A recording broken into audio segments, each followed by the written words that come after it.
Hello viewers, या पूर्व आम आलोचना करथिले संविधान विषय रे एवं सेथिरे आम आलोचना करथिले संविधानर संज्ञा, संविधानर प्रकारभेद एवं किछि स्वतंत्र विषय संविधान उपरे। तेबे आज तृतीय विषय आम आलोचना करिबा भारत संविधानर मौलिक वैशिष्ट्य बा basic features of Indian constitution. यह सप्तम श्रेणी तृतीय अध्याय अटे। तो चलନ୍ତୁ ଏବେ आलोचना करिबा। तो विषय भारत संविधानर मौलिक विशिष्ट बा basic features of Indian constitution. तेबे 1946 मसीह भारतर अवस्था अनुध्यान करी कैबिनेट मिशन प्रस्ताव अनुଯାयी संविधान प्रणयन सभा बा कॉन्स्टिट्यूएंट असेंबली गठन पर जुलाई मास निर्वाचन अनुष्ठित होइथिला। 1946 मसीहा डिसेम्बर मास 9 तारिख रु 1949 मसीहा नवेम्बर 26 तारिख पर्यंत संविधान प्रणयन सभा बसिथिला। भारतर नूतन संविधान 1950 मसीहा जनवरी 26 तारिख ठारू कार्यकारी होई आसुअछि। भारतर संविधान प्रस्तुति करने समय संविधान प्रणयन सभा पृथ्वीर विभिन्न देशर संविधान को अनुधान करथिले, जेपरि युक्तराष्ट्र, अमेरिका, ब्रिटेन इत्यादि। तेबे एबे देखिबा, तुमे जानिछ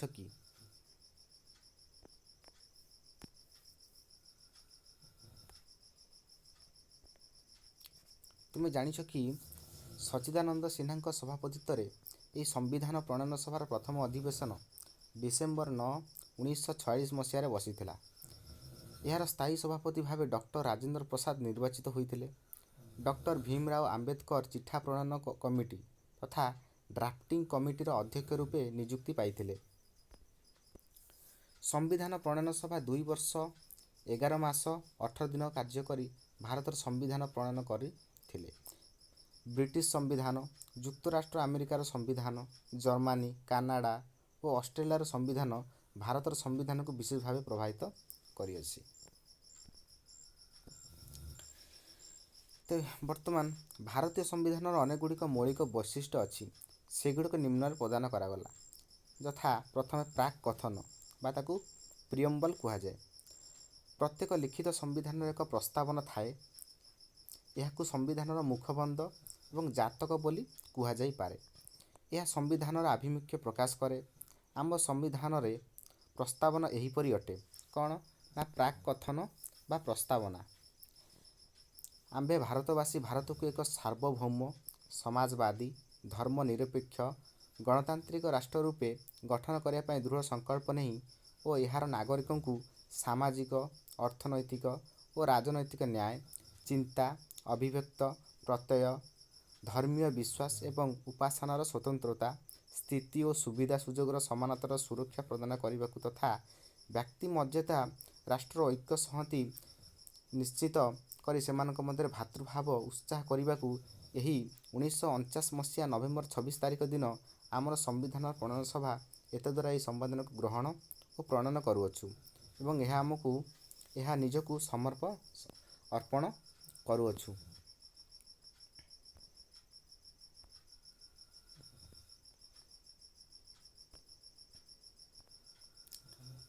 भारत एक सार्वभौम राष्ट्र होइथिबारु यह आभ्यंतरीण एवं बाह्य नियंत्रण संपूर्ण मुक्त।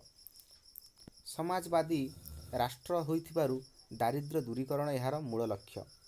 यह धर्मनिरपेक्ष राष्ट्र दृष्टि सबु धर्म सामान। गणतांत्रिक राष्ट्र कहले जोठारे लोकप्रतिनिधि मानक जरिया शासन परिचालन करा जाए। साधारणतंत्र राष्ट्र कहले भारतर राष्ट्र मुख्य वंशानुक्रमिक नीति रे शासन क्षमता को आसंती नहीं, से निर्वाचित हुअन्ति।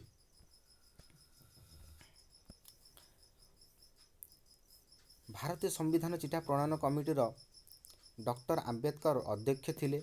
तांको आधुनिक भारतर मनु एवं भारत संविधानर पिता कहले अत्युक्ति हेब नाही।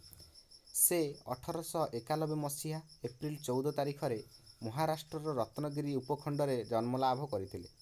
से जाति रे महार थिले।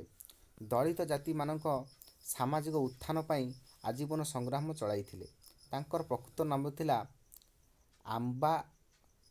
ଭାଦେକରରୁ ଶ୍ରେଣୀ ଶିକ୍ଷକଙ୍କ ପରାମର୍ଶ କ୍ରମେ ଆମ୍ବେଦକର ହୋଇଥିଲା। ତେବେ ତୁମେ ଜାଣିଛ କି ବିଶିଷ୍ଟ ସାମ୍ବିଧାନବିତ୍ ପାଲଖିୱାଲଙ୍କ ଭାଷାରେ ଏହି ପ୍ରସ୍ତାବନା ସମ୍ବିଧାନର ଏକ ପରିଚୟ ମାତ୍ର। 1973 ମସିହାରେ କେଶବାନନ୍ଦ ଭାରତୀ ମାମଲାରେ ଭାରତରେ ସର୍ବୋଚ୍ଚ ନ୍ୟାୟାଳୟ ପ୍ରସ୍ତାବନା ସମ୍ବିଧାନର ଏକ ଅଂଶ ବିଶେଷ ବୋଲି ଘୋଷଣା କରିଥିଲେ। 1950 ମସିହା ଠାରୁ କାର୍ଯ୍ୟକାରୀ ହୋଇ ଆସୁଥିବା ସମ୍ବିଧାନର ପ୍ରଥମ ଥର ପାଇଁ 1976 ମସିହାରେ 42ତମ ସଂଶୋଧନ ବ୍ୟବସ୍ଥା ଅନୁଯାୟୀ ପ୍ରସ୍ତାବନାରେ 3ଟି ଶବ୍ଦ ଯୋଡ଼ାଯାଇଅଛି, ଯଥା ସମାଜବାଦୀ ସୋସିଆଲିଷ୍ଟ, ଧର୍ମନିରପେକ୍ଷ ବା ସେକୁଲାର ଏବଂ ସଂହତି ବା ଇଣ୍ଟିଗ୍ରିଟି।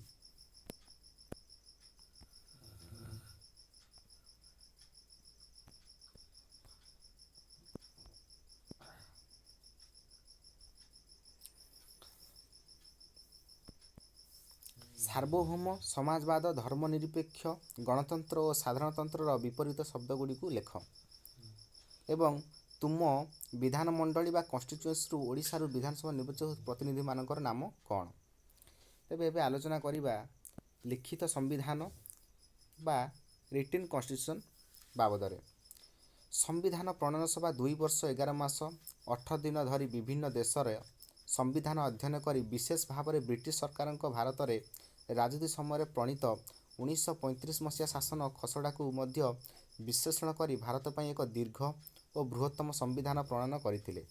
ଏହି ମୂଳ ସମ୍ବିଧାନରେ 395ଟି ଧାରା, 8ଟି ଅନୁସୂଚୀ ଏବଂ 22ଟି ଭାଗ ଥିଲା। ଯୁକ୍ତରାଷ୍ଟ୍ର ଆମେରିକାର ସମ୍ବିଧାନରେ ମାତ୍ର 7ଟି ଧାରା ଅଛି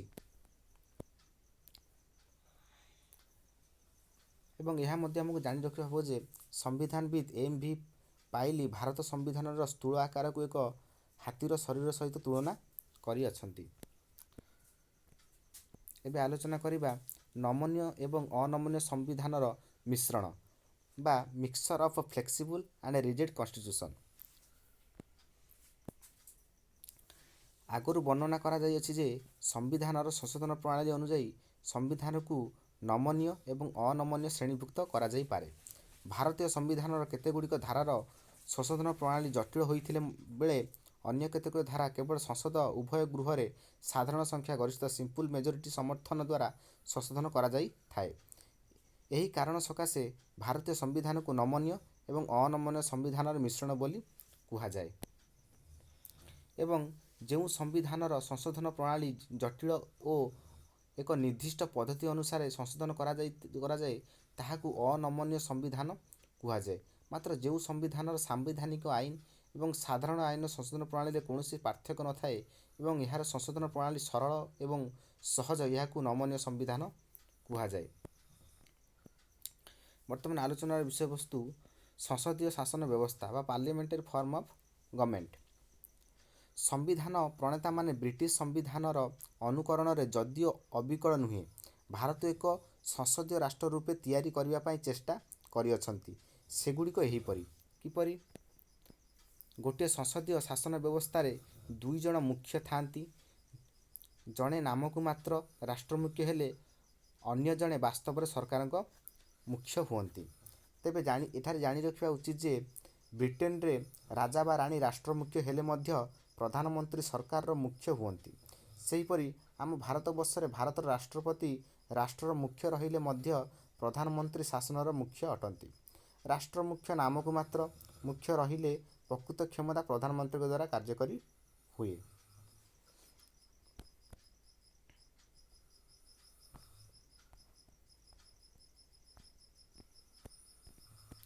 ପଏଣ୍ଟ 2 ଗୋଟିଏ ସଂସଦୀୟ ଶାସନ ବ୍ୟବସ୍ଥାରେ କାର୍ଯ୍ୟପାଳିକା ଏବଂ ବ୍ୟବସ୍ଥାପିକା ମଧ୍ୟରୁ ସୁସମ୍ପର୍କ ପ୍ରତିଷ୍ଠା ହୋଇଥାଏ।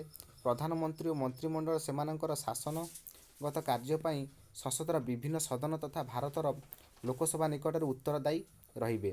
ମନ୍ତ୍ରୀ ପରିଷଦର କାର୍ଯ୍ୟକାଳ ନିମ୍ନ ସଦନର ସଂଖ୍ୟାଗରିଷ୍ଠତା ସମର୍ଥନ ଉପରେ ନିର୍ଭର କରେ। ସାଧାରଣତଃ ସଂଖ୍ୟାଗରିଷ୍ଠ ଦଳର ନେତାଙ୍କୁ ରାଷ୍ଟ୍ରପତି ପ୍ରଧାନମନ୍ତ୍ରୀ ରୂପେ ବାଛନ୍ତି। ତେବେ ଏଠାରେ ଜାଣି ରଖିବା ଉଚିତ ଯେ ଯଦି ଲୋକସଭା ମନ୍ତ୍ରୀ ପରିଷଦ ବିରୁଦ୍ଧରେ ଅନାସ୍ଥା ପ୍ରସ୍ତାବ ଆଣେ ଏବଂ ତାହା ଗୃହୀତ ହୁଏ, ତେବେ ପ୍ରଧାନମନ୍ତ୍ରୀ ଓ ମନ୍ତ୍ରୀ ପରିଷଦ ଇସ୍ତଫା ଦେବାକୁ ବାଧ୍ୟ ହୁଅନ୍ତି। ଯଦି ସେମାନଙ୍କର କାର୍ଯ୍ୟକାଳ ସାଧାରଣତଃ 5 ବର୍ଷ କାର୍ଯ୍ୟକାଳ ନ ପୂରୁଣୁ ସଂସଦର ନିମ୍ନ ସଦନ ଚାହିଁଲେ ସମୟ ପୂର୍ବରୁ ଏହାର କାର୍ଯ୍ୟକାଳ ସମ୍ପୂର୍ଣ୍ଣ ହୁଏ। 1990 ନଭେମ୍ବର 7 ତାରିଖରେ ପି.ଭି. ସିଂ ସରକାରର ପତନ ଏହି ପ୍ରକ୍ରିୟାରେ ପ୍ରଥମ ଥର ହୋଇଥିଲା। ଭାରତର ରାଷ୍ଟ୍ରପତି ରାଷ୍ଟ୍ରମୁଖ୍ୟ ହୋଇଥିଲେ ମଧ୍ୟ ଭାରତ ଏକ ସଂଘୀୟ ରାଷ୍ଟ୍ର ନୁହେଁ। କାହିଁକି? ଅନ୍ୟମାନଙ୍କ ସହ ଆଲୋଚନା କରି ଲେଖ। That is homework for you. ଏବେ ଆଲୋଚନା କରିବା କେନ୍ଦ୍ରାଭିମୁଖୀ ସଂଘୀୟ ବ୍ୟବସ୍ଥା ବା ଯାହାକୁ ଫେଡେରାଲ ୱିଥ୍ ୟୁନିଟାରୀ ଫିଚର୍ସ କୁହାଯାଏ। ଭାରତର ସମ୍ବିଧାନର କୌଣସି ସ୍ଥାନରେ ଭାରତ ଏକ ସଂଘୀୟ ରାଷ୍ଟ୍ର ବୋଲି ଉଲ୍ଲେଖ କରାଯାଇନଥିଲେ ମଧ୍ୟ ଭାରତ ଏକ ସଂଘୀୟ ରାଷ୍ଟ୍ର ଅଟେ। ଗୋଟିଏ ସଂଘୀୟ ରାଷ୍ଟ୍ର ନିମ୍ନଲିଖିତ ଲକ୍ଷଣମାନ ଦେଖିବାକୁ ମିଳେ। କ'ଣ? ନା ଏକ ଲିଖିତ ଅନମନୀୟ ସମ୍ବିଧାନ, ଦ୍ୱୈତ ଶାସନ, କେନ୍ଦ୍ର ଓ ରାଜ୍ୟମାନଙ୍କ ମଧ୍ୟରେ କ୍ଷମତା ବଣ୍ଟନ ଏବଂ ସ୍ୱାଧୀନ ଏବଂ ନିରପେକ୍ଷ ନ୍ୟାୟାଳୟ। ଭାରତରେ ଉପରଲିଖିତ ବ୍ୟବସ୍ଥା ପରିଲକ୍ଷିତ ହୋଇଥିବାରୁ ଏହା ଏକ ସଂଘୀୟ ରାଷ୍ଟ୍ର ପଦବାଚ୍ୟ। ଏଠାରେ ଜାଣି ରଖିବା ଉଚିତ ଯେ ମାତ୍ର ଅଧ୍ୟାପକ କେ.ସି. ହୋୟାରଙ୍କ ମତରେ ଭାରତ ଏକ ସଂଘୀୟ ରାଷ୍ଟ୍ର ହୋଇଥିଲେ ମଧ୍ୟ ସମ୍ବିଧାନରେ କେନ୍ଦ୍ର ସରକାର ଅଧିକ କ୍ଷମତାଶାଳୀ ହୋଇଅଛନ୍ତି। ଏହି କାରଣରୁ ଏହାକୁ ଅସଂଘୀୟ ବା କ୍ୱାସି ଫେଡେରେସନ୍ ବୋଲି ଆଖ୍ୟା ଦେଇଛନ୍ତି। କେନ୍ଦ୍ର ରାଜ୍ୟ ମଧ୍ୟରେ କ୍ଷମତା ବଣ୍ଟନ ହେଉଥିବାରୁ ରାଜ୍ୟମାନଙ୍କରେ କି ପ୍ରକାର ସୁବିଧା ହେଉଛି ଅନ୍ୟମାନଙ୍କ ସହ ଆଲୋଚନା କରିକି ଲେଖ। ଏବେ ଆମ ସମ୍ବିଧାନର ମୁଖ୍ୟ ବୈଶିଷ୍ଟ୍ୟଗୁଡ଼ିକ ଇଂଲଣ୍ଡର ଐକିକ, ସଂସଦୀୟ ଗଣତନ୍ତ୍ର ଏବଂ ଯୁକ୍ତରାଷ୍ଟ୍ର ଆମେରିକାର ସଂଘୀୟ ରାଷ୍ଟ୍ର ସମ୍ବିଧାନର ସମ୍ମିଶ୍ରଣ। ଯୁକ୍ତରାଷ୍ଟ୍ର ଆମେରିକା ପରି ଆମ ଦେଶରେ ରାଷ୍ଟ୍ର ସଂଘୀୟ ବ୍ୟବସ୍ଥା ରହିଥିଲେ ମଧ୍ୟ ବ୍ରିଟେନ ଭଳି କେତେକ ଐକିକ ବ୍ୟବସ୍ଥା ଦେଖିବାକୁ ମିଳେ। ଗୋଟିଏ ସଂଘୀୟ ରାଷ୍ଟ୍ରର କେନ୍ଦ୍ର ଓ ରାଜ୍ୟ ମଧ୍ୟରେ କ୍ଷମତା ବଣ୍ଟନ ହୋଇଥିଲେ ମଧ୍ୟ ନିମ୍ନଲିଖିତ କାରଣ ସକାଶେ ଭାରତର ସଂଘୀୟ ରାଷ୍ଟ୍ରକୁ ସମ୍ବିଧାନବିଦ୍ମାନେ କେନ୍ଦ୍ରାଭିମୁଖୀ ସଂଘୀୟ ବ୍ୟବସ୍ଥା ନାମରେ ଅଭିହିତ କରିଅଛନ୍ତି। ସେହି ପଏଣ୍ଟ ଗୁଡ଼ିକ କ'ଣ? ନା ଏକରେ କେନ୍ଦ୍ର ସରକାର ମଧ୍ୟରେ କ୍ଷମତା ବଣ୍ଟନରେ ରାଜ୍ୟମାନଙ୍କୁ ରାଜ୍ୟ ତାଲିକାଭୁକ୍ତ ବିଷୟବସ୍ତୁ ଉପରେ ଆଇନ ପ୍ରଣୟନ କରିବା ପାଇଁ କ୍ଷମତା ଦିଆଯାଇଥିଲେ ମଧ୍ୟ ଜରୁରୀ ପରିସ୍ଥିତି ସମୟରେ କେନ୍ଦ୍ର ସରକାର ରାଜ୍ୟ ତାଲିକାଭୁକ୍ତ ବିଷୟରେ ଆଇନ ପ୍ରଣୟନ କରିପାରିବେ।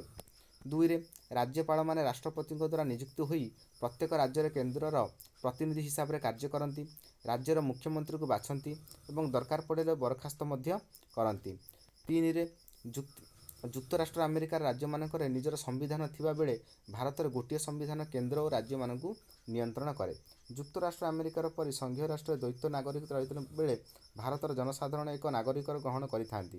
ଆମେ ସମସ୍ତେ କେବଳ ଭାରତୀୟ ନାଗରିକ ଗ୍ରହଣ କରିଥାନ୍ତି।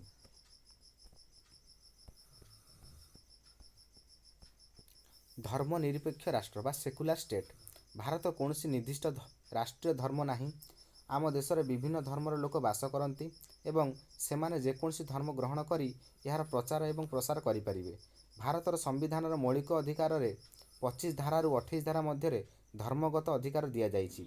1976 ମସିହାରେ ସମ୍ବିଧାନର 42ତମ ସଂଶୋଧନ ଆଇନ ଅନୁସାରେ ସମ୍ବିଧାନର ପ୍ରସ୍ତାବନା ତଥା ପ୍ରିୟମ୍ବଲରେ ମଧ୍ୟ ଭାରତ ଏକ ଧର୍ମନିରପେକ୍ଷ ରାଷ୍ଟ୍ର ବୋଲି ଉଲ୍ଲେଖ କରାଯାଇଅଛି। ରାଷ୍ଟ୍ର କୌଣସି ଧର୍ମର ବିରୋଧାଚରଣ କରେ ନାହିଁ।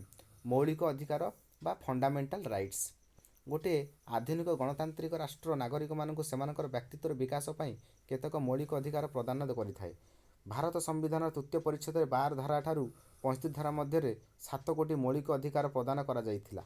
ମାତ୍ର 1978 ମସିହାରେ 44ତମ ସମ୍ବିଧାନ ସଂଶୋଧନ ବ୍ୟବସ୍ଥା ଅନୁସାରେ 7 ଅଧିକାରରୁ ସମ୍ପତ୍ତିଗତ ଅଧିକାରକୁ ମୌଳିକ ଅଧିକାରରୁ ପୃଥକ କରାଯାଇ ଆଇନଗତ ଅଧିକାର ରୂପେ ଅନ୍ତର୍ଭୁକ୍ତ କରାଯାଇଅଛି, ଯାହା ଫଳରେ ଭାରତୀୟ ନାଗରିକମାନେ ବର୍ତ୍ତମାନ 6 ମୌଳିକ ଅଧିକାର ଉପଭୋଗ କରିପାରୁଛନ୍ତି। ସେଗୁଡ଼ିକ ହେଲା: 1ରେ ସମାନତା ଅଧିକାର ବା ରାଇଟ୍ ଟୁ ଇକ୍ୱାଲିଟି, ସ୍ୱାଧୀନତା ଅଧିକାର ବା ରାଇଟ୍ ଟୁ ଫ୍ରିଡମ୍, ଶୋଷଣ ବିରୋଧରେ ଅଧିକାର ବା ରାଇଟ୍ ଟୁ ଏଗେନ୍ଷ୍ଟ ଏକ୍ସପ୍ଲୋଇଟେସନ୍, ଧର୍ମଗତ ସ୍ୱାଧୀନତା ଅଧିକାର ବା right to freedom of religion, ସାଂସ୍କୃତିକ ଓ ଶିକ୍ଷାଗତ ଅଧିକାର ବା କଲଚରାଲ ଆଣ୍ଡ ଏଜୁକେସନାଲ ରାଇଟ୍ସ, ସାମ୍ବିଧାନିକ ପ୍ରତିକାର ଅଧିକାର ରାଇଟ୍ ଟୁ କନଷ୍ଟିଟ୍ୟୁସନାଲ ରେମିଡିଜ୍।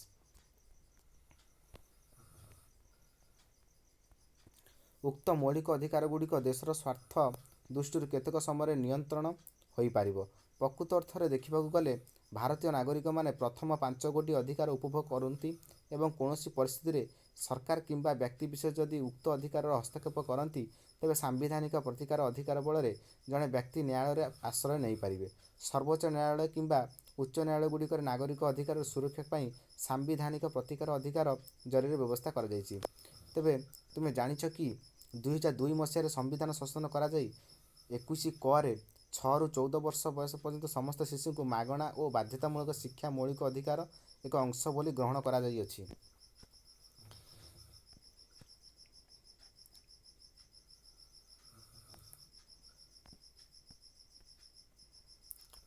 ପରବର୍ତ୍ତୀ ବିଷୟ ଆଲୋଚନା କରିବା ରାଷ୍ଟ୍ରର ନିର୍ଦ୍ଦେଶମୂଳକ ନୀତି ବା directive principle of state policy.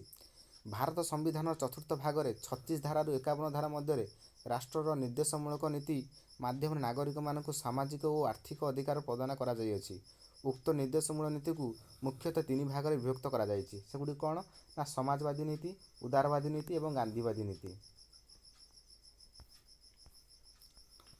ଏବେ ଜାଣିବା ସମାଜବାଦୀ ନୀତି କ'ଣ ନା ସମାଜବାଦୀ ନୀତି ହେଉଛି ସମ୍ପତ୍ତି କିଛି ନିର୍ଦ୍ଦିଷ୍ଟ ବ୍ୟକ୍ତିମାନଙ୍କ ମଧ୍ୟରେ ଠୁଳ ହୋଇ ନ ରହି ସମ୍ପତ୍ତିର ସୁଷମ ବଣ୍ଟନ କରାଯିବା। ମହିଳା ପୁରୁଷଙ୍କୁ ସମାନ କାମ ପାଇଁ ସମାନ ମଜୁରୀ ପ୍ରଦାନ କରାଯିବା। 2ରେ ବୃଦ୍ଧ, ରୋଗୀ ଓ ଅକ୍ଷମ ଲୋକମାନଙ୍କ ପାଇଁ ସାହାଯ୍ୟର ବ୍ୟବସ୍ଥା କରିବା। ଏବଂ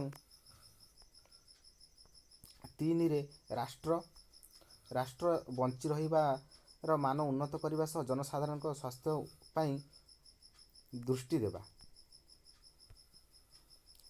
ଏବେ ଆଲୋଚନା କରିବା ଉଦାରବାଦୀ ନୀତି ବିଷୟରେ।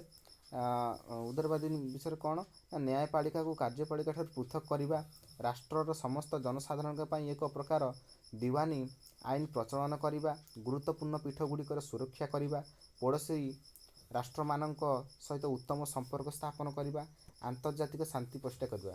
ତେବେ ତୁମେ ଜାଣିଛ କି ମୌଳିକ ଅଧିକାର ଗୁଡ଼ିକ ନାଗରିକମାନଙ୍କୁ ରାଜନୈତିକ ଅଧିକାର ପ୍ରଦାନ କରୁଥିବା ବେଳେ ସ୍ଥଳେ ରାଷ୍ଟ୍ର ନିର୍ଦ୍ଦେଶମୂଳକ ନୀତି ସାମାଜିକ ଏବଂ ଆର୍ଥିକ ଅଧିକାର ପ୍ରଦାନ କରୁଅଛି। ଏବେ ଜାଣିବା ଗାନ୍ଧୀବାଦୀ ନୀତି ବିଷୟରେ। ଗାନ୍ଧୀବାଦର କେତେକ ପ୍ରଭାବ ରାଷ୍ଟ୍ରର ନିର୍ଦ୍ଦେଶମୂଳକ ନୀତିରେ ପ୍ରତୀୟମାନ ହୁଏ, ଯଥା ଗ୍ରାମ ପଞ୍ଚାୟତ ସ୍ଥାପନ, କୁଟୀର ଶିଳ୍ପର ବିକାଶ, ଅନୁସୂଚିତ ଜାତି ଓ ଜନଜାତିର ଲୋକମାନଙ୍କ ପାଇଁ ବିଶେଷ ଯତ୍ନ, ଗୋହତ୍ୟା ନିଷେଧ। ତେବେ ତୁମେ ଜାଣିଛ କି ଭାରତର ସର୍ବୋଚ୍ଚ ନ୍ୟାୟାଳୟରେ ଗୋଲକନାଥ ମାମଲାରେ କୌଣସି ଅଧିକାରକୁ ପ୍ରାଧାନ୍ୟ ଦିଆଯାଇଥିବା ବେଳେ କେଶବାନନ୍ଦ ଭାରତୀ ମାମଲାରେ ରାଷ୍ଟ୍ରର ନିର୍ଦ୍ଦେଶମୂଳକ ନୀତିକୁ ପ୍ରାଧାନ୍ୟ ଦିଆଯାଇଅଛି। 1978 ମସିହା 44ତମ ସମ୍ବିଧାନ ସଂଶୋଧନ ଜରିଆରେ ମଧ୍ୟ ଉକ୍ତ ନୀତିକୁ ପ୍ରାଧାନ୍ୟ ଦିଆଯାଇଅଛି। ଆଲୋଚନାକୁ ଆସିବା ରାଷ୍ଟ୍ର ନିର୍ଦ୍ଦେଶମୂଳକ ନୀତି ଭାରତକୁ ଏକ ଜନମଙ୍ଗଳ ତଥା ଆଦର୍ଶ ରାଷ୍ଟ୍ରରେ ପରିଣତ କରିବା ପାଇଁ ଉଦ୍ଦିଷ୍ଟ। ମୌଳିକ ଅଧିକାର ସୁରକ୍ଷା ପାଇଁ ନ୍ୟାୟାଳୟରେ ଆଶ୍ରୟ ନେଇ ହେବ, ମାତ୍ର ରାଷ୍ଟ୍ର ନିର୍ଦ୍ଦେଶମୂଳକ ନୀତିରେ ବର୍ଣ୍ଣନା କରାଯାଇଥିବା ବ୍ୟବସ୍ଥାଗୁଡ଼ିକ କାର୍ଯ୍ୟକାରୀ ନ ହେଲେ କୌଣସି ନ୍ୟାୟାଳୟରେ ଆଶ୍ରୟ ନେଇ ହେବ ନାହିଁ। ଏବେ ଆଲୋଚନା କରିବା ନ୍ୟାୟାଳୟର ସ୍ୱାଧୀନତା ବା ଇଣ୍ଡିପେଣ୍ଡେନ୍ସ ଅଫ୍ ଜୁଡ଼ିସିଆରୀ। ଗୋଟିଏ ଗଣତାନ୍ତ୍ରିକ ରାଷ୍ଟ୍ର ନାଗରିକ ତଥା ଦେଶର ଜନସାଧାରଣ ସ୍ୱାଧୀନତା ପାଇଁ ହକଦାର, ମାତ୍ର ସମୟ ସମୟରେ ଉକ୍ତ ସ୍ୱାଧୀନତା ହସ୍ତକ୍ଷେପ ଅଗଣତାନ୍ତ୍ରିକ ଅଟେ।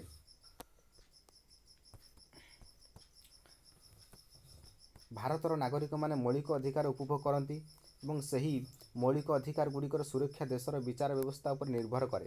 ସର୍ବୋପରି ଭାରତ ପରି ଏକ ସଂଘୀୟ ରାଷ୍ଟ୍ରର ସମ୍ବିଧାନକୁ ସବୁଠାରୁ ବେଶୀ ଗୁରୁତ୍ୱ ଦିଆଯାଇଅଛି। ଭାରତର ସର୍ବୋଚ୍ଚ ନ୍ୟାୟାଳୟକୁ ସମ୍ବିଧାନର ରକ୍ଷକ ବୋଲି କୁହାଯାଏ। ବିଚାର ବ୍ୟବସ୍ଥାର ସୁପରିଚାଳନା ପାଇଁ ବିଚାର ବ୍ୟବସ୍ଥା କେବଳ ସ୍ୱାଧୀନ ନ ହୋଇ ନିରପେକ୍ଷ ହେବା ଆବଶ୍ୟକ। ସ୍ୱାଧୀନ ବିଚାର ବ୍ୟବସ୍ଥା କହିଲେ ନ୍ୟାୟପାଳିକା, ବ୍ୟବସ୍ଥାପିକା ଏବଂ କାର୍ଯ୍ୟପାଳିକାଠାରୁ ସମ୍ପୂର୍ଣ୍ଣ ପୃଥକ୍ ଏବଂ ସ୍ୱାଧୀନ ହେବା ଆବଶ୍ୟକ। ତେବେ ତୁମେ ଜାଣିଛ କି ଭାରତର ବିଚାରପତିମାନଙ୍କର ନିଯୁକ୍ତି ଏବଂ ବହିଷ୍କାର ପଦ୍ଧତିରେ ସ୍ୱଚ୍ଛତା, ଆକର୍ଷଣୀୟ ଦରମା, ଦୀର୍ଘ କାର୍ଯ୍ୟକାଳ ବିଚାର ବ୍ୟବସ୍ଥାର ସ୍ୱାଧୀନତା ବିଶେଷ ସହାୟକ ହୋଇଥାଏ। ଭାରତର ଉଚ୍ଚ ନ୍ୟାୟାଳୟ ହାଇକୋର୍ଟର ବିଚାରପତିମାନେ 62 ବର୍ଷରେ ଏବଂ ସର୍ବୋଚ୍ଚ ନ୍ୟାୟାଳୟର ବିଚାରପତିମାନେ 65 ବର୍ଷ ବୟସରେ ଅବସର ଗ୍ରହଣ କରନ୍ତି।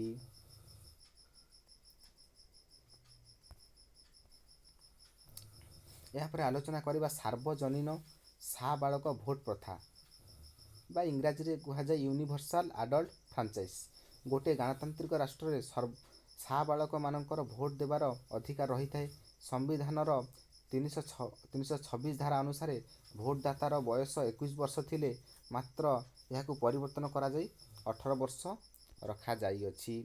ଏବେ ଆଲୋଚନା କରିବା ଏକକ ନାଗରିକତା ବା ସିଙ୍ଗଲ ସିଟିଜେନସିପ୍। ଭାରତରେ ବସବାସ କରୁଥିବା ସମସ୍ତ ଜନସାଧାରଣ କେବଳ ଭାରତର ନାଗରିକ ହିସାବରେ ଗଣା ହୁଅନ୍ତି, କିନ୍ତୁ ଯୁକ୍ତରାଷ୍ଟ୍ର ଆମେରିକା ପରି ସଂଘୀୟ ରାଷ୍ଟ୍ରରେ ବସବାସ କରୁଥିବା ଜନସାଧାରଣ ପ୍ରଥମେ ଯେଉଁ ରାଜ୍ୟରେ ବାସ କରନ୍ତି ସେ ରାଜ୍ୟର ନାଗରିକ ତଥା ତା ସହିତ ଯୁକ୍ତରାଷ୍ଟ୍ର ଆମେରିକା ନାଗରିକ ହୋଇଥାନ୍ତି। ଭାରତ ଯୁକ୍ତରାଷ୍ଟ୍ର ଆମେରିକା ପରି ଏକ ସଂଘୀୟ ରାଷ୍ଟ୍ର ହେଲେ ମଧ୍ୟ ରାଜ୍ୟରେ ବାସ କରୁଥିବା ଅଧିବାସୀ ସେ ରାଜ୍ୟର ନାଗରିକ ନୁହନ୍ତି, ମାତ୍ର ସମସ୍ତେ ଭାରତୀୟ ନାଗରିକ।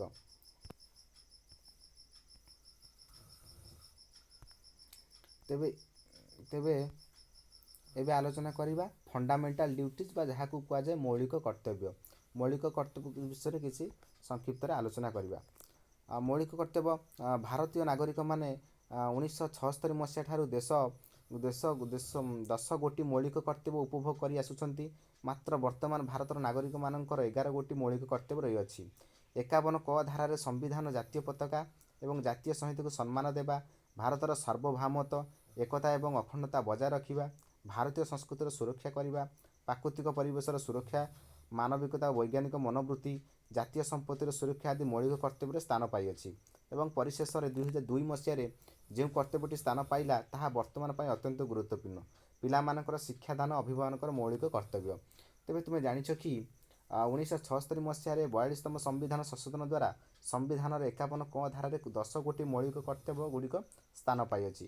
2002 ମସିହା 86ତମ ସମ୍ବିଧାନ ସଂଶୋଧନ ଦ୍ୱାରା ଆହୁରି ଗୋଟିଏ ମୌଳିକ କର୍ତ୍ତବ୍ୟ ଯୋଗ କରାଯାଇ 11ଟି ମୌଳିକ କର୍ତ୍ତବ୍ୟ ହୋଇଅଛି। ତେବେ ଏହି ବିଷୟରେ ଆମେ କ'ଣ ଶିଖିଲେ ନା ଶିଖିଲେ ହେଲା ଭାରତୀୟର ସମ୍ବିଧାନର ବୈଶିଷ୍ଟ୍ୟ। ଭାରତ ସମ୍ବିଧାନର ପ୍ରସ୍ତାବନା 1973 ମସିହା ଠାରୁ ସମ୍ବିଧାନର ଏକ ଅଂଶ ଗ୍ରହଣ ବୋଲି କରାଯାଇଅଛି। ଭାରତର ସମ୍ବିଧାନ ପ୍ରଣୟନ ସଭା ଦ୍ୱାରା ପ୍ରସ୍ତୁତ ହୋଇଅଛି। ଏବଂ ଆହୁରି ମଧ୍ୟ ଶିଖିଲେ ଯେ ଭାରତ ସମ୍ବିଧାନ ଏକ ଲିଖିତ ସମ୍ବିଧାନ। ଭାରତ ସମ୍ବିଧାନ ନମନୀୟ ଓ ଅନମନୀୟ ସମ୍ବିଧାନର ମିଶ୍ରଣ। ଭାରତରେ ସଂସଦୀୟ ଶାସନ ବ୍ୟବସ୍ଥା ପ୍ରଚଳିତ। ଏବଂ ଆହୁରି ଶିଖିଲେ ଭାରତ ଏକ ସଂଘୀୟ ରାଷ୍ଟ୍ର ହୋଇଥିଲେ ମଧ୍ୟ ଐକିକ ରାଷ୍ଟ୍ରର କେତେକ ଗୁଣାବଳୀ ଭାରତ ଶାସନରେ ପରିଲକ୍ଷିତ ହୁଏ। ଏବଂ ଶିଖିଲେ ଭାରତ ଏକ ଧର୍ମନିରପେକ୍ଷ ରାଷ୍ଟ୍ର। ଏବଂ ଭାରତୀୟ ନାଗରିକମାନଙ୍କର 6 ଗୋଟି ମୌଳିକ ଅଧିକାର ଅଛି। ସମ୍ବିଧାନ ଚତୁର୍ଥ ଭାଗରେ ରାଷ୍ଟ୍ରର ନିର୍ଦ୍ଦେଶମୂଳକ ନୀତି ପ୍ରଦାନ କରାଯାଇଅଛି। ଭାରତରେ ନ୍ୟାୟିକ ବ୍ୟବସ୍ଥା ସ୍ୱାଧୀନ ଅଟେ। ଭାରତର 18 ବର୍ଷରେ ପଦାର୍ପଣ କରିଥିବା ନାଗରିକମାନଙ୍କର ଭୋଟଦାନ ଅଧିକାର ଅଛି। ନାଗରିକମାନଙ୍କର ଭାରତବର୍ଷର ଦେଶ ପ୍ରତି କିଛି କର୍ତ୍ତବ୍ୟ ରହିଅଛି। ତ ଆଜି ଆମର ଏହି ବିଷୟଟି ଶେଷ ହେଲା। ଧନ୍ୟବାଦ।